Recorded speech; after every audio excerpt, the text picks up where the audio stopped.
Me elame ühiskonnas, mis tõstab aupaistesse ülima produktiivsuse. Ühiskonnas, kus haarame endale alati rohkem, kui jõuame ära teha. Minu meelest pole siiski kõige parem idee oma unetundide arvelt produktiivsuse kasvu oodata. Võib-olla oled kuulnud unekronotüüpidest nagu karu, lõvi, hunt ja delfiin.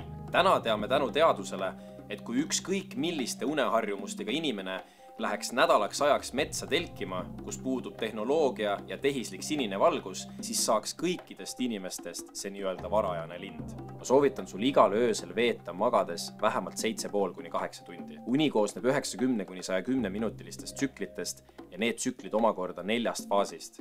Faas 1–3 ja REM ehk unenägudega uni. Loo endale rahustavatest tegevustest õhtune praktika, mida mina kutsun mahajahtumise rituaaliks. Ööuni peaks langema sellesse ajavahemikku, sest see on evolutsioonilisest perspektiivist kõige optimaalsem aeg, millal magada. Minimaliseeri tehnoloogia kasutamist ja tehislikku sinist valgust minimaalselt tund aega enne magama jäämist. Väldi kofeiini ja teiste stimulantide tarbimist alates kella 2 päeval. Peale ärkamist puutu võimalikult kiiresti kokku naturaalse päevavalgusega. Selge ilmaga piisab vaid 5 minutist, pilvise ilmaga umbes 10–15 minutist ja sellise täiesti kottis ilmaga umbes 20–25 minutist.